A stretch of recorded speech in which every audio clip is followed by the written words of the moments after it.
everyone, this is Sharon from Sharonatsea, and did you know that port time and ship time can differ? That's right. That may be why some people have trouble getting back to the ship on time, and you see a lot of pier runners out there. Anyways, I am going to share with you something to help prevent this from happening to you right after this.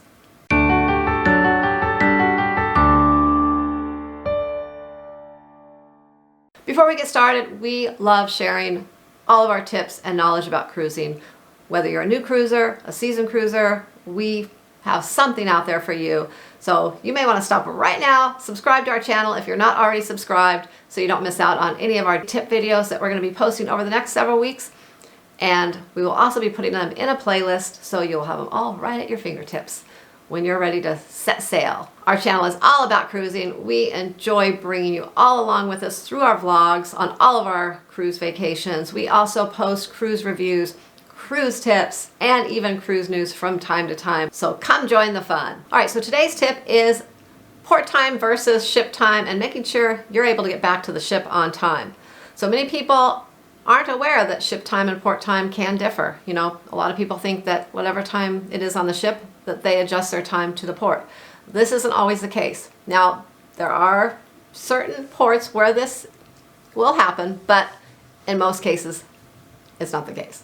Take my word for it. Anyways, so you need a way to know what the ship time is. You need to always be on ship time, not port time, and you always want to make sure you have the correct time. A lot of people depend on their cell phones for this. Some people will just get off the ship and ask a local around the port, what time is it?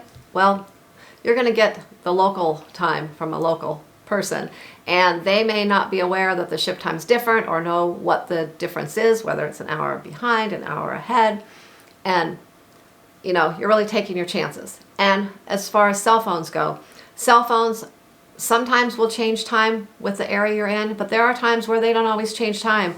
And you know, you may think that you're on the same time because you think your cell phone is aware of that, but it's not. So it just depends on what port you're in, what service provider you have, and there's a lot of factors in that. So never trust your cell phone for the time. Take it for other things, pictures, making calls, Facebooking, whatever, social media, whatever you want, but don't depend on it for the time. So I would advise you to take a watch of some sort off into the port with you. You know, don't take anything expensive. You don't want to wear an expensive watch off into the port. But, you know, if you don't have one, get a cheaper $10 watch, something, and take with you. I have a watch that I take into ports with me. It's just a cheap $10 watch. I throw it in my backpack. You know, I always check and make sure it's on ship time before we get off the ship. And we use that as our means to tell time, so we know when we have to be back on time to the ship.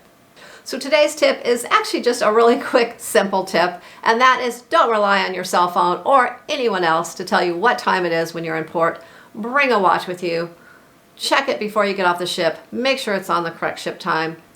Make sure it is working, it has the battery, it's running properly, and then you will be able to get back on the ship on time without any issues. So there you go. Hope this was helpful, and thanks for watching. And until next time, happy cruising.